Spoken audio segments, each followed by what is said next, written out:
All right. All right, all right, all right.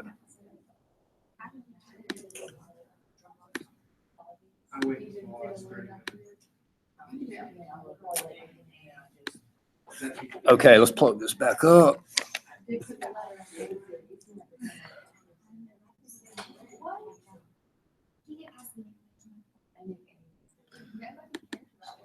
You see this? Can somebody flip those lights, the ones that are just right here on the front row, so that can show up a little better when you're in the back? Thanks. Mighty Quinn, you can handle it. Just the like front ones right here. Yeah, that'll work. That'll work. All right, so let's talk about this first. All right, be quiet, party animals. Let's go. All right, so what we're going to talk about today is logic, right? We started to talk about that a little bit last class, right? And just why that's important. And in order thought, hey, I made this whole thing. Doesn't that look good? Yeah. Because when you think of logic, you think of this guy, right? Yeah. Points if you know who made this sculpture without Googling it. No, no, no. Much more modern than that. All right, I'm not going to tell you. Y'all have to Google it. All right. So we talked about logic and why that's important, right? Now, what we're going to do in this class is I want to, honestly, logic deserves it deserves an entire course, like a whole course in logic. So we're going to have to run like roughshod through this and just ramrod through it, because I want to get to the part of logic that'll be fun for you guys. And when I say fun, I mean like good. So I'm kind of using that term loosely there. But at the same time, I think it is fun too, because this is the kind of stuff, again, that you can turn around and look on, Facebook or, whatever the stuff is you play on, or look on the news, and you'll see a lot of these being committed on a daily basis. And the point of these things that I'm going to show you, they're called informal fallacies, informal logical fallacies. And so when you see these, the point is to be able to recognize a bad and or a crappy argument when you hear one of these fallacies being invoked. And again, like one of the reasons that we're talking about this is because, again, our guy Aristotle, when he was, back in the, all right, look, a long time ago, you had the guys that were interested in the truth, right? And then you had guys who wanted to help people to be able to argue and basically, and I'm being a little general here. I'm kind of oversimplifying to some extent, but for the most part, it's generally speaking the case. So you've got guys called the sophists, and then you've got guys like Plato, Aristotle, and Socrates that were all in the same camp. Now you had the sophists that would try to convince people and argue people into the belief, like a lot of the stuff that we hear now, like truth is relative, morality is relative, all these sorts of things. Those guys would argue in that camp. This is where the term sophistry comes from, right? The sophists. So you would have people, those guys that would argue those things. You had Plato, Aristotle, Socrates that would argue the opposite side. That would try to argue for some of these hardcore philosophical concepts. Now, a lot of the tactics that the sophists would use were and are very, very, very influential in regards to the public, in regards to, and I'm not saying this pejoratively, but in regards to laymen, because laymen a lot of times would have a hard time seeing through some of what now are called fallacies or fallacious missteps in reasoning. And so Aristotle was like, why is it that this stuff works so well in regards to people? And so, and again, I'm being a little simplistic here, but for the most part, this is the case. So essentially, he sits down and he says, all right, look, I've noticed that this particular tactic is used often in arguments, and it's wrong because, and he goes through it. So then he'll say, so then he notices these guys, and he notices people being swayed by this or that argument that they're giving, and he's like, that doesn't logically follow. That won't work. That's not sound. But that's a tactic that, again, is being used, and it's swaying people heavily. I'll call that this, or not necessarily he calls it this, but it's called this. I'll name that tactic or this fallacy this. So the point of naming these fallacies, and when I say fallacy, what do I mean? Lie. Like when it just like falls down. Right, or a misstep in reason, right? Like there's a misstep. Yeah. Now, when we talk about this part, this is the part we're gonna fly through up here, because you've got formal fallacies. Cameron. Oh, I was just about to say that you weren't here ever again. So this right here that we're gonna talk about, this is the formal stuff. So you'll have formal fallacies. And formal fallacies, again, what are fallacies? They're missteps in reasoning. So formal fallacies are going to be your like rules, so to speak, like your like technical rules of logic that are broken. Meaning like, when you make a mistake in math, if you accidentally carry the 1 or something like that when you're supposed to not do that, whatever the case may be. That's like an official rule, right, of mathematics, that if you break that, your answer is going to get screwed up, right? Just by virtue of it, of you breaking a very specific formal rule of mathematics, right? Well, you can have that in philosophy too, in logic. You can have a formal rule that's broken that can almost, not always, but that can always show that your argument is wrong. But even if it doesn't show it's wrong, if you break a formal rule, it's not necessarily right. Like your conclusion is not necessarily the case. Even if it's true, it's not necessarily true if you've broken one of these formal rules, right? But what we're talking about right now are these informal rules, which are just mistakes, just lapses in reason. And this is what I'm talking about, that I want to fly through this stuff to get to that, to show you how often that you'll be able to see this stuff and use this stuff. And again, the stuff that Aristotle saw that was so just persuasive among the crowds, why sophists were able to convince large numbers of people, and why sophists, even our day, they're called politicians and lawyers and college professors. I'm just kidding, that's a swipe at all those three, but oh well.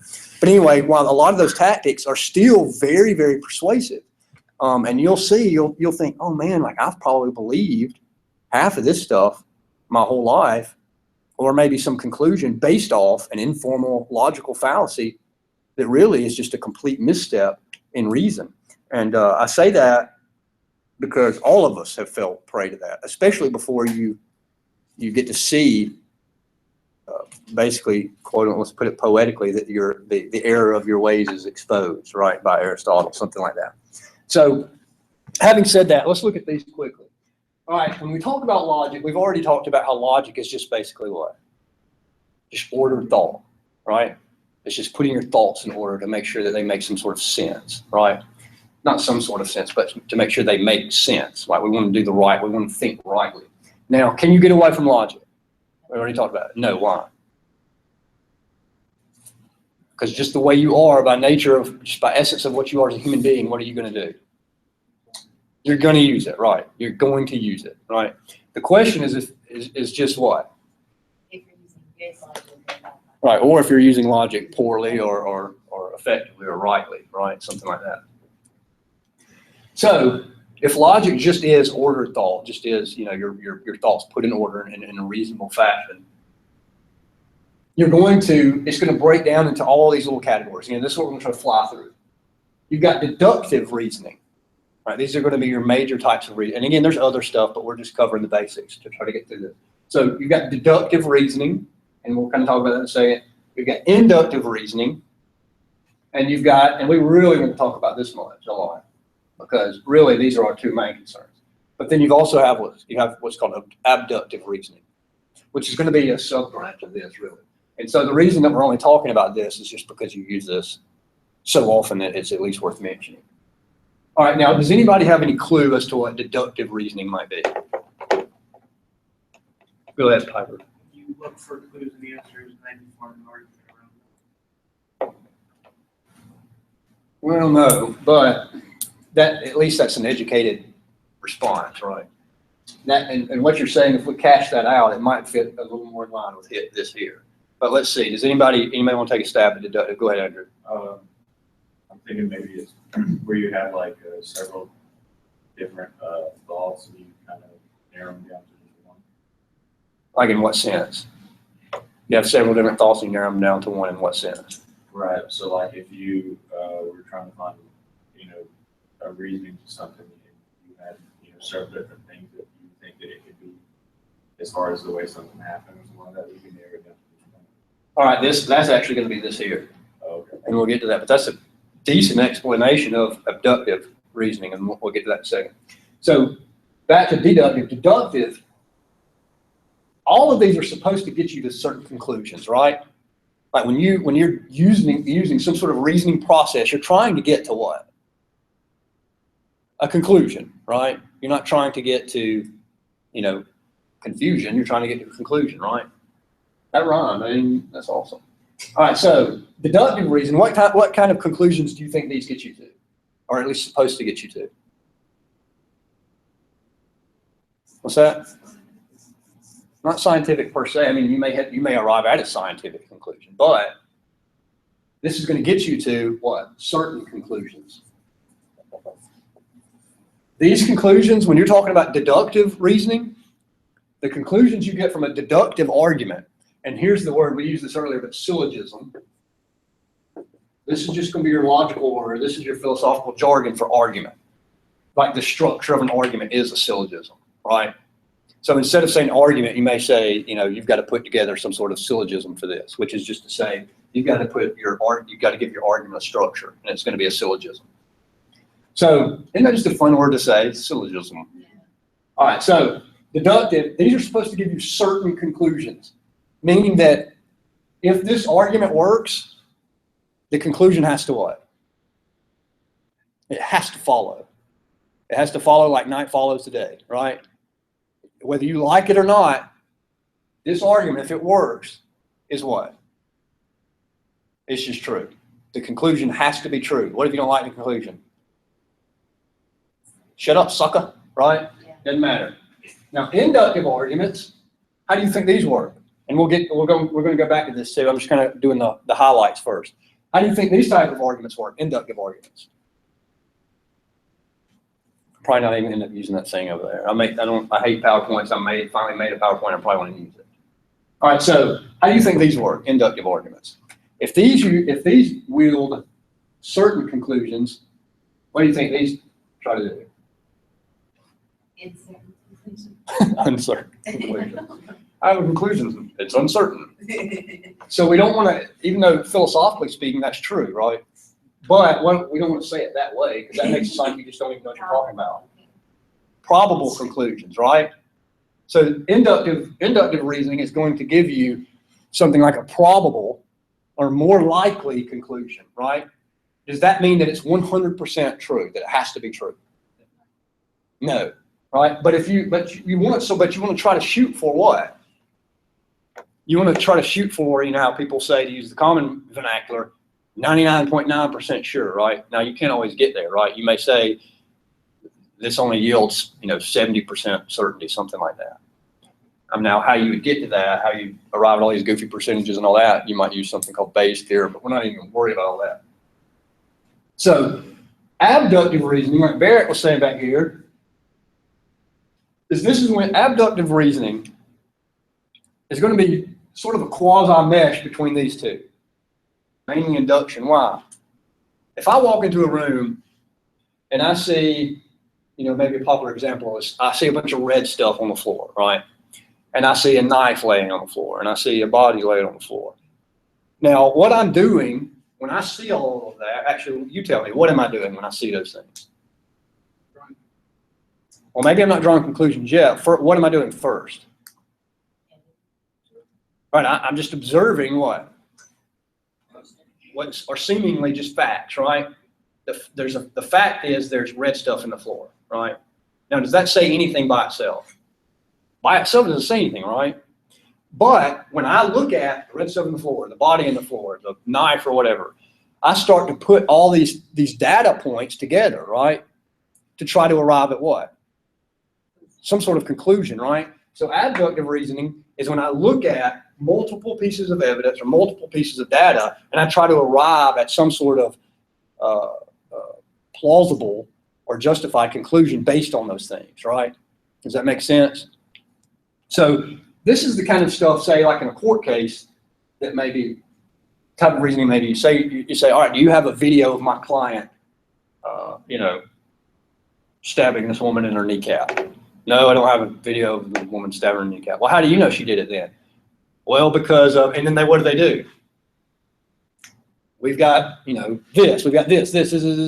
So they put all of these pieces together to try to do what? To arrive at a particular conclusion, right? Now, if you did have video of the woman getting stabbed in the kneecap, now why she would be stabbed in the kneecap, obviously, who freaking knows, but she got stabbed in the kneecap. Now, if you did have a video of that, that would just be more what? Another piece of data that you add to your other data to try to get to what? That particular conclusion, right? Now, does that mean that conclusion is 100% true? Not necessarily. Again, philosophically, now for all practical purposes, it's true, right? But when we say necessarily, we mean that it can't possibly be any other way, right? Now, which type of argument is it can't possibly be any other way, right? So, all right, let's start here. What's your classical example of a deductive argument? So I can show you what it means to say that if your premises are true, that the conclusion has to be true. What's the classic example? Anybody know? Of course you don't. I'm just kidding. Right? This is the intro to philosophy class. If you knew all that stuff, you'd be up here teaching it, right? All right, so your classical example of a deductive argument. Here, get this stuff out of the way. Does anybody want to write that down? You can do. All right, your classical example is this. First premise, and this is called a categorical syllogism. What do I mean by categorical? The entire category is involved, right? It means it's supposed to cover the breadth of it. And now your deductive arguments are supposed to go from what? General type statements to what? Think of an upside down triangle. What's that? That's right, to a very specific conclusion, right? Supposed to go to general type observations and get down to a what? Specific conclusion that yields what kind of certainty? Necessary certainty, right? Has to be true, right? Now this is going to be the opposite. You start at particulars, specifics, and try to get down to what? General conclusions, right? Some sort of general type statement. This is the opposite. You're starting from the general, you're going down to the particular.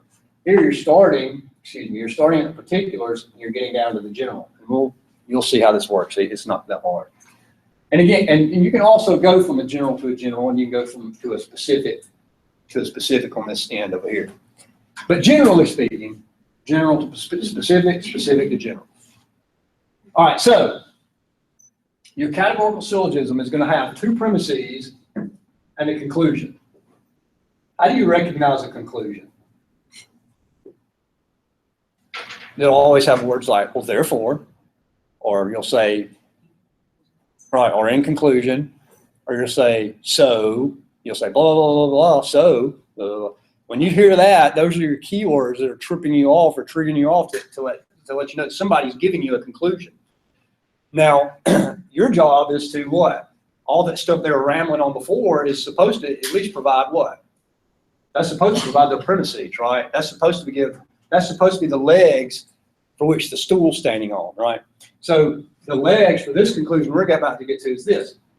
All men are mortal. All men are mortal, right? Socrates is a man. What's the conclusion? What's that? Right. Therefore, Socrates is what? Mortal. Now, let me show you this with a little picture right quick. See how this would make sense. Well, first we'll talk about that. All men are mortal. That's a general statement, right? That's based off what? An observation, right, about reality. We'll talk about that in a second. All men are mortal. Socrates is a man. Therefore, Socrates is mortal. Do you see why that has to be? If this is true, because here's the key. Remember, can this be false? Yes, this can possibly be false, and we have to argue for that. Is this false, or can it be false? I mean, the second premise. Can your second premise be false? Socrates is a man. Yeah, well, we might have to argue for that. But the key is listen, this is huge. If this is true, If this first premise is true, all men are mortal, and if this is true, Socrates is a man, if these two premises are true, then this has to be true. Does that make sense? Somebody object to that if you really want to, if you have a question. Because I want you to see that this has to be true whether you like it or not. You can't say, well, again, like all that goofy crap we heard, like, well, it's true for you, and all that silly stuff, right? This has to be true if this is true. Now, you may reject this. You may say, no, this is false. But what will you have to do to show this conclusion is false? What do you have to do? Right, but how do you do that? Right, you just show that one of these aren't necessarily true, right? Because if one of these is not necessarily true, if this is not true, then what happens to the conclusion? Right, could this still possibly be true? Yes, but your argument doesn't work, right? You've at least shown, well, I'm rejecting your conclusion because one of your premises is faulty, because one of your premises isn't true, right? Or doesn't even seem to be true in some sense. All right, so here's the way you can see the ease of this. All men are mortal. All right, let's say this circle represents all men, right? And everything, so since, and this is morality right here, or not morality, mortality. All men are mortal. Here's your other circle. So everything within this circle is mortal, right? Does that make sense? All men are mortal, so it's in the circle. Socrates, here's your last. Socrates. Therefore, Socrates is mortal. You see how that fits in? If this represents everything that has mortality, or in this case, men, and this represents humanity, which is in that thing, which is in the circle of everything that's mortal, and then Socrates is in that. You see how that has to follow? Because he's just in everything that's mortal, right? Does that make sense? So watch how this works. This is, again, I wish we had time to go through this, but we don't. But this is, again, the brilliance of Socrates. You can look at these because none of the formal rules are broken here. And again, I'll just mention these quickly. Like some of the formal rules are you have to have 3 and only 3 terms. If your conclusion is distributed, then it has to be distributed in your premises. You can't. Anyway, you don't need to worry about that right now. But anyway, because none of the formal rules are broken, and if these are true, and since none of the formal rules are broken, this has to be true. You can see this with letters. Watch. You don't even have to know. This is the brilliance of Aristotle. He could say, look, I have to know what your argument is, and I can tell you if it'll work or not in regards to at least the reasoning process. So if A is B, and B is, or let's say it this way, if A is equal to B, B is equal to C, then what has to be true about C and A? Right, do you have to know what A is? No. Do you have to know what C is? Do you have to know what B is? No. If this is true, that A is equal to this, and B is equal to this, if those are just true, then you know that this has to be what? It has to be. You don't even have to know what these are, right? So right here, in this syllogism that we just made, this categorical syllogism, all men are mortal, if you put all men and substitute all B are, we'll say M, let's put P so you won't get confused. Instead of men, we'll put P for people. If all P are M, mortal, right? You can scratch, pretend like it's not here. Excuse me. If all P are M, and S is a what? M, then S is what? Say it this way. S is M, right? So Aristotle would say, look, I don't even have to know what these are. If all P is M, all S is M, then S has to be M. And again, that's just by nature of, that's all I'm doing. It looks good when the wants by. What's that? Shouldn't it be S? It looks good for the, At the it looks second. like we're doing PowerPoint. Well, no, because S falls within that. S falls within this here. No, we were changing man to D. Oh, okay. Oh, yeah, you're right, yeah. So he has to be this here, Right. because he is this, so S we'll put in parentheses. Yeah, we'll put P in parentheses. Because he is one of those that falls in P, right? He just is one of those. He's just an instance of all of this thing here. So over here, A is equal to B, is B is equal to C, therefore A is equal to C. That's valid inference, right? That's just the law of valid inference. So anyway, that's a categorical syllogism. Now your next on this list of categorical syllogism is the hypothetical syllogism. What do you think? And this is almost self-explanatory.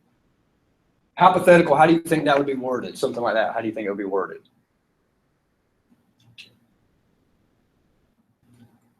Usually these types of statements. If, then. If, then types of arguments. And again, I'm trying to fly through this so we can get to the more fun stuff.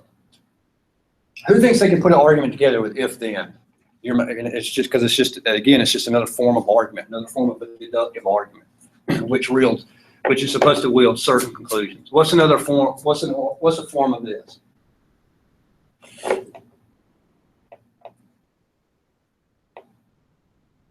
Think about it. It's really not hard. Right. If I study, let's put study up here. If I study, then I pass. Now, again, we're not talking about, well, sometimes I know people that study and we're not talking about that. We're talking about if it's true that if you study, right? And if it's true that you study to pass, then this will have to be, therefore, what? What do you have, well, what's missing here? What do we have to put in the middle here? We have to make something connect these, right? If I study, then I pass. What can you say? What would you say right here in the middle? Has to be a connector to your conclusion. What's that? Well, yeah, right. If it's true, but what do you want to say to make this argument connect?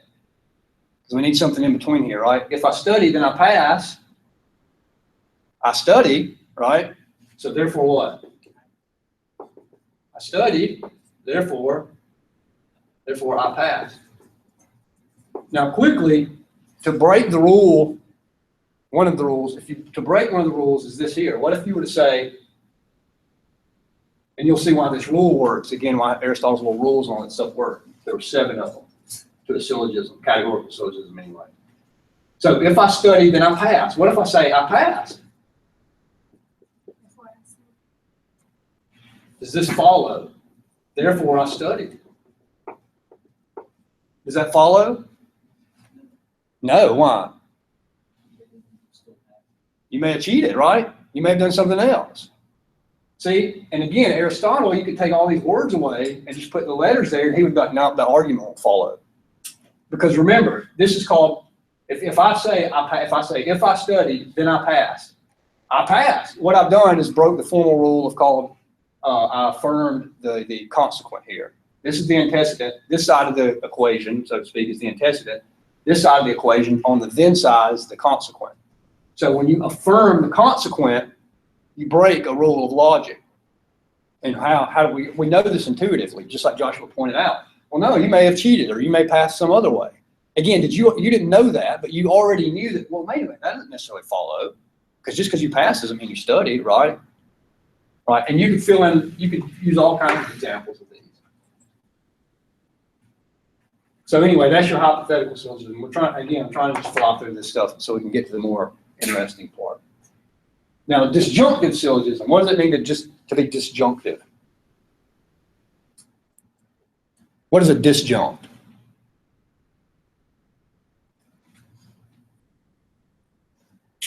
Nobody knows what a disjunct is. Not even like logically speaking, just what is a disjunct? Like separation, right? This or this, right? All right, so a disjunctive syllogism would be either what? Either or, right? And again, you've even got very specific types of disjunctive syllogisms that we're not going to talk about those. But usually speaking, I'm just going to give you the general right here. So you would say something like, either Well, actually, one of you guys give me an example. Right, that would be one of, we'll use it, we'll go ahead and use that one, even though, we'll go ahead and use it. Sky's blue.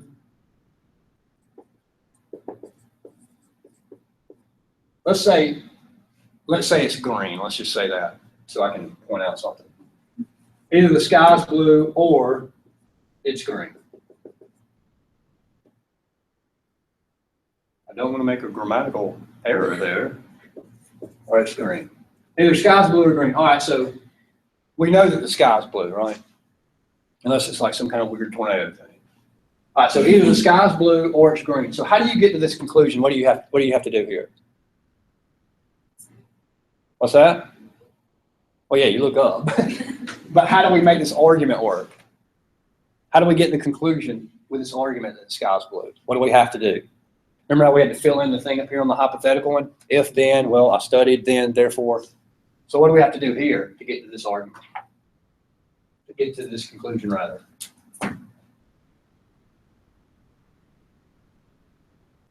We have to deny something, don't we? Go ahead, Piper. What do we have to do? So it would be, the sky is blue, therefore it's not green.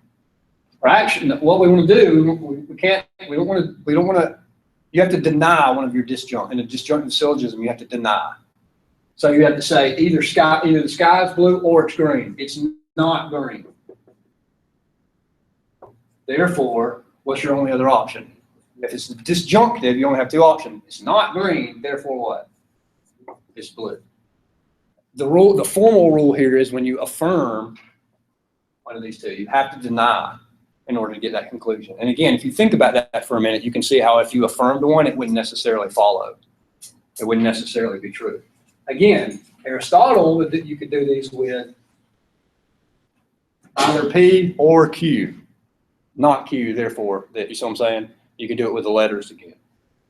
Now, that is the worst treatment ever that you'll ever hear on deductive logic and that kind of stuff. But again, it's because this is an intro course, and I want you to get the meat out of what I think that you'll be able to use, like in your life for, an intro to philosophy course. So we can't spend a lot of time on that. Again, this is, maybe in the future if they offer a whole course on logic, that'll be good, but right now they don't. So, inductive logic.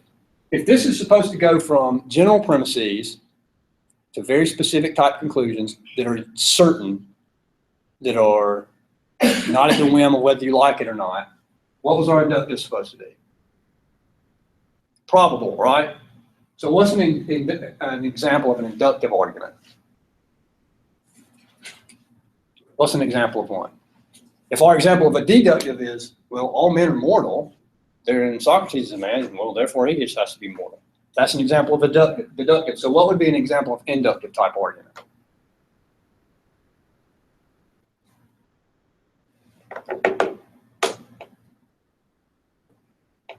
Would it be the other way around? Because it goes from specific to general. It'd be like, hey, all these men died.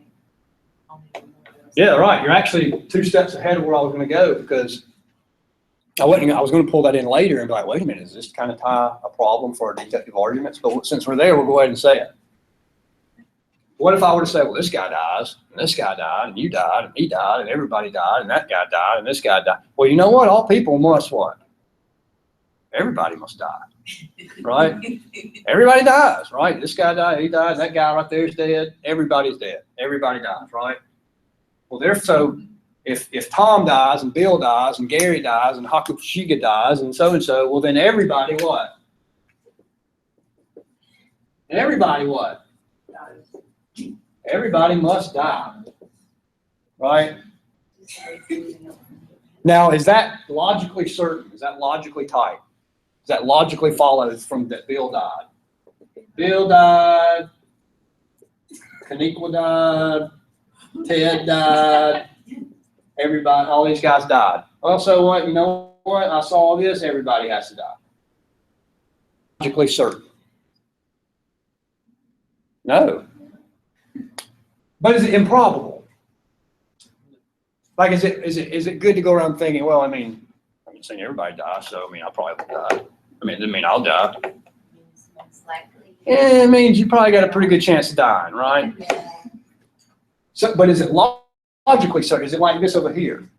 No, it doesn't yield logical necessity, but it yields what? It's probable, right? Now these arguments, these inductive arguments can be more or less what? They can be more or less what? They can be more probable or less probable, right? This is probably pretty probable, right? This conclusion is, I mean, we've had a lot of observation on this over time, right? But what if a guy walks in the room with a black hat on, like Cameron back there, and then another guy walks in with a black hat? Another guy, is that black or gray? Yeah, I think it's gray too. All right, so let's say a guy walks in with a gray hat on, another guy walks in with a gray hat on, another guy walks in with a gray hat on. Let's say 15 guys walk in, and I say the next guy that comes in, I bet he's gonna have on a gray hat. That's inductive argument, right? But does that mean the next guy that walks in will have on a gray hat? No. Is it probable? Maybe. It's more probable than saying the guy will walk in with a sombrero, right? Right? Because I have some reason, at least I have some reason to think that. But the next guy that walks in may have on a green thong, right? I don't know. I mean, I hope not. Unless, I mean, you're probably not. I'm just kidding. Just picking on you. So is it like, so it's gonna be like a form of assuming? Huh? It's like a form of assuming based on. Well, assuming might not be, that might be a little pejorative because it's not just assuming, right? Because what is assuming? No, and I'm not asking for I'm not asking for that part thing. What is assuming? Yeah, you may or may not have any reason to think that at all, right? So when we say that all men are going to die, are we assuming that? Well, not really. I mean, we've got depth there, right? We've got good reason to think that, right? Something like that. And why? Why do we think that? What is our reason for that? Because we've watched 5 or 6 people die? No, like we've watched how many? Millions, right? Millions of people die. You know, probably even billions. I mean, I'm not saying that's a good thing. I'm not, yes, I know one dies. Now we've got more certainty. I'm not saying that. That's not what I'm trying to argue. So just the point is that we've got all of this observation, right? With that said, inductive reasoning leads to probable conclusions. Now, like Lacey pointed out, what does that do for our deductive argument? Because remember, all men are mortal. What was that? What was that? Say, just continue what you were thinking on that. I'm not exactly sure what you're doing. Maybe they can. Remember when I said, does this pose a problem for our deductive argument? Induction, and you said, well, what? You said, well, what is that? Could that be flipped? You were on the right track. Yes. Yes. I'm sorry, I don't know exactly. No, that's fine. Remember what we were saying, that all of, And I was saying well, deductive would be all men are mortal. Bill's man and Bill's gonna die. And then right. inductive would be like all of these people die. Like all people probably Right. going to die at some point. Right, but that's a probable conclusion, but not certain, right? Yeah. But then we're using that, remember, because what's deductive arguments are supposed to give you what kind of conclusions? Certain But conclusions. inductive can't. So if Right. you do something like all men will die at some point from an inductive reasoning, that's not. So the problem is, well, then how can we use this for deductive argument if this was based off what? This. Yeah. Does that make sense? Yeah. That's what I thought you were getting at earlier when I said you were 2 steps ahead, is that's what I thought you were getting toward. Maybe you were, maybe you just kind of got off track there. But does that pose a problem for this? Yes. How so? How does that pose a problem? Because your first 2 steps have to be fact, right? Or true, right? Now, I'm going to say this. I'm going to say it doesn't really pose a problem to this. Why? Why do you think I might say that?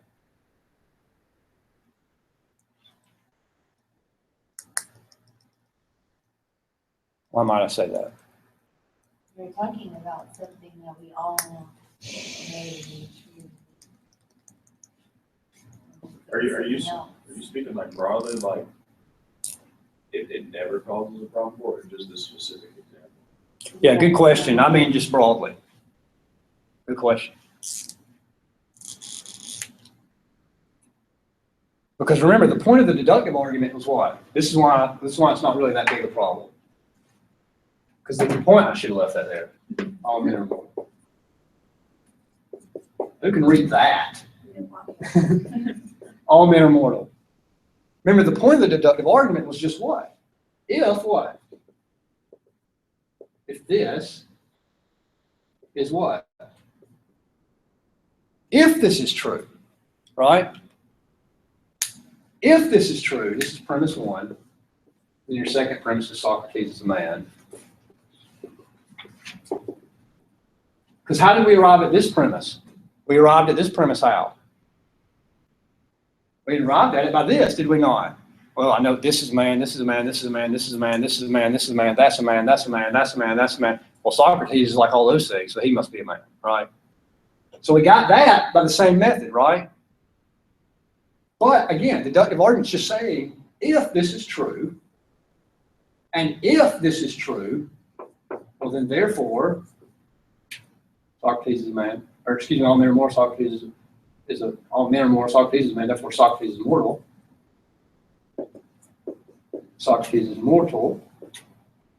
All I'm saying, the arguer may say, is all I'm saying is if this is true, and if this is true, then this has to be true. Now, if you're going to say, but wait a minute, you built you built these off induction, which are just they're just probable conclusions. They're not certain. Then what can the arguer say there?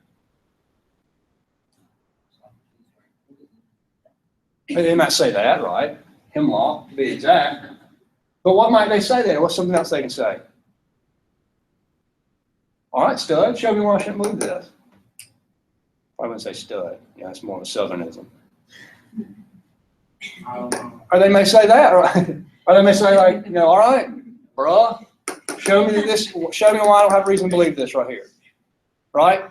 So anyone can just say, well, this isn't that's just probable. That's just possible, probable.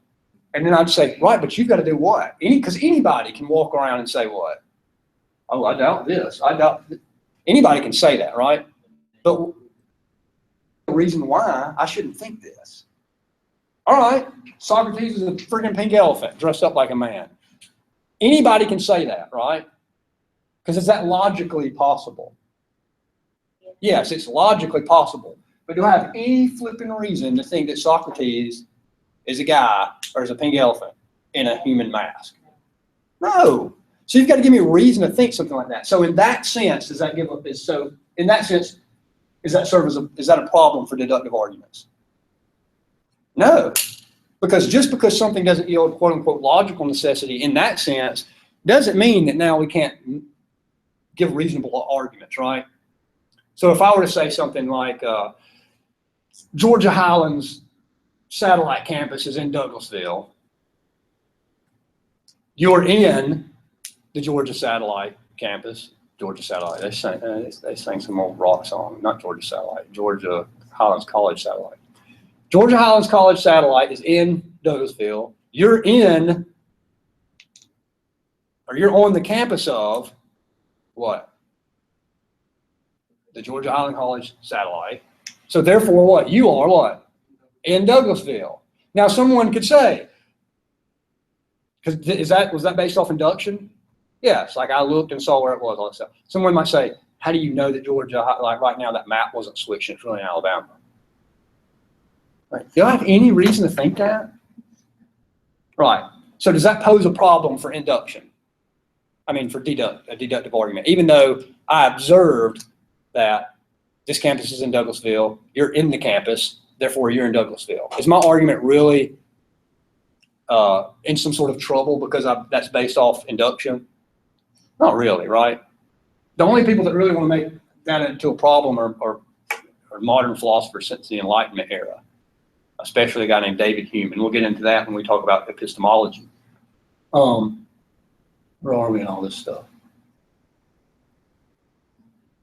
Anybody? I don't know. You tell me. All right, so does anybody want to say something like that before I start to get into some of these informal fallacies? kind of did this in math. What's that? I kind of did this in math. Right, yeah, logic is, Quantitative reasoning. Yeah. That's not- right, logic is in a lot of ways, especially when you get into symbolic logic. We're not getting fooled with symbolic logic. We're just looking at what's sometimes called classical or Aristotelian logic, because this is essentially how you argue every day in your everyday life, right? And we would even say something like symbolic logic in some way is going to depend on even old school classical and or / Aristotelian type logic. But yeah, it's related in a lot of ways. In fact, symbolic logic sometimes is just, some people like to just pretend like it's just math logic. Well, I don't want to say pretend, but essentially just call it mathematical type logic. But they're related, and you see how they're related, right? Especially if we had time to get into the formal rules, especially just those letters, how they're highly related, because you're almost working with an equation, right? It seems like anyway, in some sense, right? All right, now let's get into, let me fast forward to some of this stuff. Introduction to logic, blah, blah, blah, blah, blah, blah, blah. See, man, like I made this little thing. Don't you kind of feel sorry for me? It's cute. That's not what that wasn't the response I was thinking it would come, but, you know. Like when I was making that, I wasn't thinking, some dude in class will think this is really cute. But hey, man, you know, I guess that's better than you saying it's ugly. All right, switching gears. All right, so now we're going to informal logic, right? And this is the stuff, again, I think this is what you'll like here, because you'll be like, oh crap, like I've done this so many times. Or you may be like, oh yeah, I knew that. Yeah, I always knew there was something wrong with that type of response, but I just couldn't put my finger on it. In fact, I didn't even know there was a name to it, but there is. So, having said as much, this is what's going to be, hopefully, more fun here, because you're going to get to see this stuff. All right, so I even set up here, switching gears now. See, I wrote it up there, switching gears. Informal fallacies. These deal with errors in reasoning. They're not related to the form of the syllogism. What do I mean by the form? Form is just the rules, right? Not related to the, oh, you have an undistributed middle term, or you didn't distribute the like the rules. Remember the specific rules. These are just the what I said earlier about the mistakes. Like why was Aristotle like, wait, why was it when this guy says this? Why is that so persuasive? That kind of stuff. So these aren't related to like the formal rules that we didn't have time to get into. And again, you don't have to know anything about the formal rules to know about these. This is why I'm going ahead and giving you these. These are errors in thought, essentially. Remember, mistakes or a lapse in reasoning somewhere. All right, there's two basic, and don't try to write all this unless you just want to. You don't have to. I'm going to try to fly through this to get to the interesting part. There's two basic headings of informal fallacies: ambiguity and relevance. So, what do you think ambiguity has to mean? Has anything to do with? Right. So, what do you mean? What do you think it means? What do you mean by ambiguous? Right, like, your terms aren't very clear, right? Something like that. Like when I say terms, like all men are mortal. Like man is a term, mortal is a term, Socrates is one of your terms. And so that's when we get into questions like, wait a minute, what do you mean by men? Do you mean like men and women? Or do you mean like strictly a man, right? Stuff like that. Like it might be unclear, like she says, just ambiguous, right? Or now, the other heading that most of these fall under is relevance. What do you think that means? That's exactly right. I mean, we had to use the same word, but I mean, that's just the way to say it. Say it again louder, Josh, so everybody can hear you. Or it's right. That's exactly right. Like, this isn't relevant, right? And you're going to be surprised at how many of these informal fallacies that you hear on a daily basis that are either ambiguous or just not relevant, even though they sound what? Right, they're gonna, in fact, that's the trick behind these, is they say, because anybody would say, what if you were arguing, what if Imani was saying, you know, like I've got class after here, I've got to go to math class, whatever her class is, I got to go to math class after that, and I say, you got on white tennis shoes. That's obviously what? Not relevant. That's obviously irrelevant, right? Like what? That's irrelevant. But the trick is, people are going to give these fallacies, this fallacious type of reasoning, Nobody's going to do it that way, right? Because nobody would fall for that, right? They're going to do it in a way that sounds what? Relevant, right? And this is the kind of stuff you hear in court all the time, court cases, again, from political figures, from your mom, dad, from your brothers, from your sisters, even us, even we've fallen prey to these. And hopefully, again, by seeing this, it pulls them out in the light.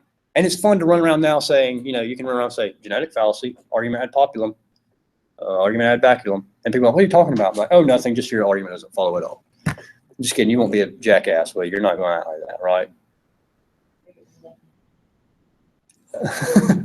All right, so ambiguity, meaning of statements is not clear, right? You said that, you guys guessed that right, or reasoned that rightly. Relevance, meaning is clear, but does not address the actual issue of the argument, meaning that what you just said is completely irrelevant. Another way to say ambiguity is equivocation. Now, a fallacy of equivocation is when I mean one thing by one word, right? But then I what? Right, in a completely different way, even though it sounds like, right, now an obvious example, again, you'd be a moron to fall for this one, but it's just so obvious to make the meaning clear. Like if I were to say, well, hey, look, guys, you know that, I'm broke right now, or you're broke right now, right? Yeah, I'm broke. We know you can solve that. How? Well, there's money in banks, right? All banks have money. So if you go down the river, there's a bank, and you can get some money. So what did I do there? Right, it's this exact same word, but what? It's a completely different meaning. Now, would anybody be fooled by that? No, you have to be a goofball and say, oh yeah, riverbank, and why do I think they have money? All right, nobody would fall for that. But people don't do it that way, right? Because we're not, generally speaking, a bunch of morons, right? They do it in a more clever way.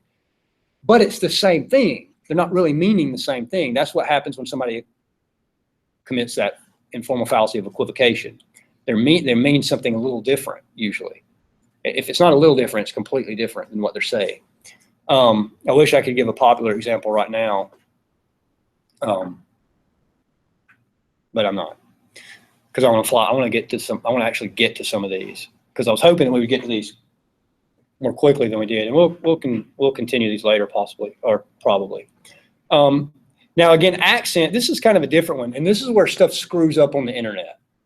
Like, have you ever been having a conversation on like a Facebook post or something like that, or even possibly an email, and like you're like, somebody gets pissed at you or mad at you or whatever, and you're like, no, that's not what I meant by that. I mean, that can happen even in a regular talk, right? But how much more often does that happen in a text type environment? Why? And why does? Express emotion or like.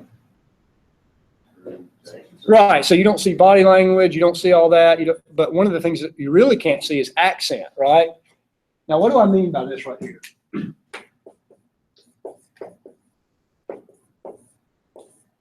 What do I mean by that? Do I? Is that really what I mean? Say that's just in text. You're really awkward. You could be actually sarcastic. Right, so what if I accent this word here? It sounds sarcastic. Like someone sending that, I'd be like. Right, so if I accent this word, how does that sound? I love you? That sound has a completely different meaning than what? Than if I accent this, right? I love you. That's a completely different meaning just based on which word I accent. Now, can you pick that up in a text or Facebook or whatever? You've got good context to evaluate that. But just by itself, we can make mistakes in reasoning just based off what? Just accent or emphasis. Sometimes it's called emphasis. That's not really a big one, but we had to talk about it.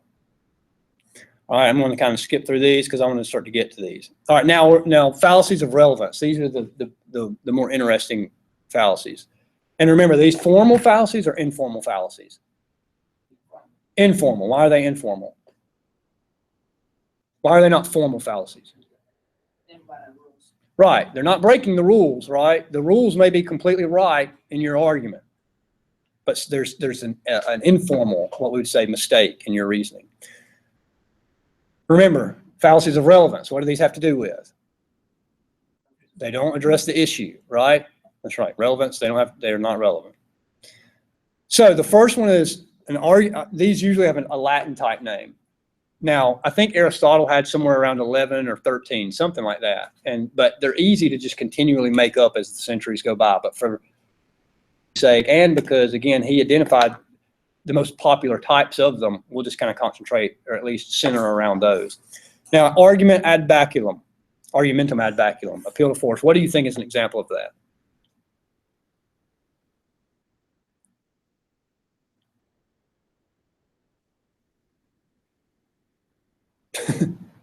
How about you'll believe me or beat the freaking shit out of you? How about that? Like, you'll do this or you'll see the backside of my hand. Like, does that mean that my conclusion was necessarily true? No, right? Like I'm forcing you to adopt or trying to get you to adopt the conclusion based on what? Right. Now, that's an obvious example of something not necessarily being true, right? But what's a more subtle example? But it's the same fallacy. How about I say, guys, you'll write this on your paper or you'll get, how about a C- for your grade today? That's an appeal to force, right? It doesn't have anything to do with the truthfulness of what you're writing or not writing in your paper, right? Like we'll probably at some point in this class, and probably, right? And if I basically am like, look, you're going to write it this way, I'm going to give you a C-, I'm sorry. What am I doing?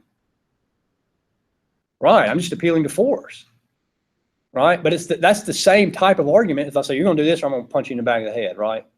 Now, there's a difference if you get a C because your paper's crappy, right? But if it's just because I don't like it and try to get you to change it because I don't agree with it, and then I have the power to hold you accountable for that, say like with a bad grade, that's just a what? That's just an argumentum ad baculum, right? Right? Anybody want to give their own example of that maybe? Maybe even a better example? No? All right. Now, this is one of the most popular, this is what, like, there's 2 or 3 that you'll hear at least, if not on a daily basis, at least once a week, at least once a week. In fact, this one is so popular, it's even made its way into the common vernacular. Even a lot of people that haven't even taken philosophy know this particular argument just because they've heard it so many times, or it's so popular. It's called argumentum ad hominem. And that just means, again, that's Latin for against the man. What's an example of that? Go ahead. On Facebook, like these little things that people make arguing for your side, and it will be like, if you're voting for Hillary, you're an idiot. Like, and that's all it says. Like, if you're voting for Hillary, you're an idiot. Like, you're just attacking the person and not. Right. Something like that. Like, right, because that doesn't have anything to do with what? It has nothing to do with what's actually going on. It's just attacking the person. Right, and they may be an idiot, right? They may be. But they may not be voting for her because they're an idiot, right? And vice versa. Somebody may be voting for Trump. They may be an idiot, right? But they may not what? They may have some other principled reason, right? You see how that's just so popular. What's another one? What's an example we hear all the time? All right, let's pick on me. Say, you know, my first day of philosophy class, we were in there, and this guy, dude, you know he's not going to know anything about freedom philosophy. He talks like he's got a Southern accent. What can he possibly know? He probably likes barbecue, fried chicken, and collard greens. What is he going to know? What is he going to know about philosophy and Socrates when he sounds like we're, in high school and, home ec or something? You see what I'm saying? But what kind of argument's that? Nothing to do with my educational criteria, right? Nothing to do with what? Grade point average, my projects, has nothing to do with that, right? But that stuff's persuasive. Why is that persuasive?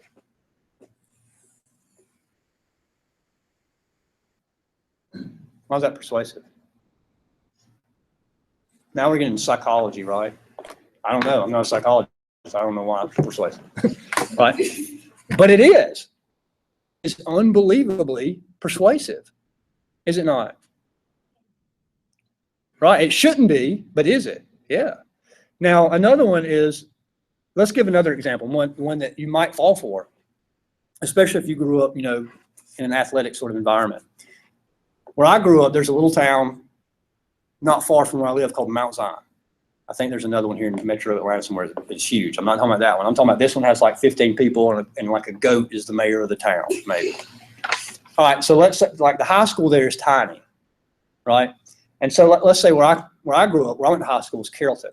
And Carrollton has just a historic, kind of, legendary football program at Carrollton. And so like the colleges used to play at Carrollton's field because it was just nicer than the colleges. That's how much stock was in the football program at Carrollton. So let's say that Carrollton needs a new head coach, right? New football head coach. They go, somebody's driving through, Bumbleville, and they go and they land in Mount Zion, and the goat greets them at the entrance. Hey! And then so let's say that they end up at the high school with 10 guys in the high school, right? And let's say that the superintendent of Carrollton says, you know what? This guy, we're giving this guy the job. And then people are like, you're giving the head coaching football job at Carrollton with 5,000 plus people in attendance every Friday night with the multi-million-dollar stadium. You're letting the head coach who's been coaching in a pasture, you're going to give that guy the head football job at Carrollton. Are you kidding me? What could he possibly know about football if he's been at that little Bumbleville, the mayor, but the mascot of the team? What would people say? Like, yeah, what do you think? What are you guys thinking? But what is that? What is that? It's just an art ad hominem, and then it's just a variation of ad hominems against the man and circumstantial. Why? Because the dude might know about what? He might be a freaking football genius, right? Right. And it is kind of an assumption, right? There's just a name for that. It's a mistake. It's a lapse in reason. And this is, again, Aristotle saw these things and gave them names. So let's say that Aristotle is sitting in Georgia, listening to this, and he's like, hey, all these people are persuaded by that. That has nothing to do with that guy's credentials. Right, that guy, if you sit down and talk to him, may what? He may he may be a football god of some sort, right? Has nothing to do with where, that's just completely circumstantial, right? What's another popular thing? What's another popular one that maybe you've even been fooled by? Because ad hominem circumstantial is around the circumstances, right? That guy's circumstances, the town he's in, the crappy football program, they play in a pasture, right? That's the circumstances. That one's not specifically against him like the one about me, like because I have an accent, right? Now, what might be another example of this circumstantial stuff? What's one you've heard? Right, yeah, and some stereotypes might fall into that, right? If you're trying to prove some conclusion, right? If you're trying to prove a certain conclusion, that might fall into it. What were you going to say, Liz? Well, I'm definitely not voting for this person. When people say like, oh, Trump wouldn't be a good president because he has no political experience, would that be ad hominem or no? If that by itself is the reason, then yeah, that's ad hominem circumstantial. Because he may be. I don't think he could be. Right. Now, again, by itself, but if you combine that with other things, that might be a different argument. Flat out. But by itself, that would be good. Right, by itself, right? Because then you just disqualified who? George Washington. He's a farmer, right? So that by itself, again, like we can see counterexamples to see that doesn't necessarily that doesn't logically follow, right? Something like that. But yeah, that's a good example. What's another? Does anybody have another example? Now let's go to this one very quickly. Just because this is another. These are the reason I'm really trying to get through these, and we'll go is because these are your top two. The rest of these Monday. Is going to be very similar to your ad hominem circumstantial. Genetic fallacy is just to say that some conclusion is wrong because they believe it for a certain reason. Does that make sense? Remember the other day when we talked about up here, like if you hold a particular belief because your mama told you that, is that a good reason in and of itself? Not necessarily, right? Why? Because other people's mamas may have told them whatever, right? Someone says, oh, the reason you're a fundamentalist Baptist is because you were raised in the South and everybody believes that. Does that mean it's false? Nope. Right? Doesn't mean it's false. It still may be true. Why? Because the reason you came to believe something has what? Nothing to do with the truth or truthfulness of the position, right? And we see how that works in reverse. Why? What if I say, oh, well, you're an atheist because you were raised by atheist parents? Genetic fallacy. It's still atheism what? It still may be true, right? Just because you were raised with a certain belief, or just because you came to a belief in the most absurd way fashion, false. No, the belief still may be true, right? So what, right? It's just is this a fallacy of relevance? Right. It just, the charge, the genetic fallacy has nothing to do with the relevance. Or let's say that someone says that, for instance, okay, look, what is cellular biology based on now? Roughly the model of who? A monk who had a vision of a reptile eating itself in a snake, right? That's how he came up with the idea, the basic idea of those biological cellular structures, right? But what are they still? They're true. Even though what got him started on that was a nutbag crazy dream. It's true. It's still true, right? Because that has nothing to do with whether the position is true or false. So you'll hear politicians, all the time. Oh, my opponent believes this because of blah, blah, blah, blah, blah, blah. Well, that means his position's false. The point is this, you've got to address what? The argument, right? Whatever somebody's espousing, whatever their belief system is, whatever they're trying to get across, whatever the guy wants to be a football coach from wherever, you've got to address what? The reason that we want to point these fallacies out is because fallacies are what? Distractions away from what? The real issue is the issue. So for instance, we talk about God's existence. The issue is what? Does God exist, right? It doesn't matter if uneducated people believe in God or educated people believe in God. It doesn't matter if uneducated people are atheists or educated people are atheists, right? What kind of fallacy is that? It's irrelevant, right? And so this is true in any regard, whatever someone's political position is. Is what you're saying, are you committing a genetic fallacy? Are you committing an ad hominem type fallacy? Or are you addressing the issue on the merits of what? The issue, right? Almost no one, this is why this stuff is so rhetorically powerful, because it's easier to attack the person, attack the circumstance, attack the person's background, attack the person's whatever, than actually attack what? That's right. So let's land on this. It's actually easier to do that. It's easier to go after that than to go after what? The argument. All right, so let's continue this next time. Good class, guys, even though I know that was probably our most boring class.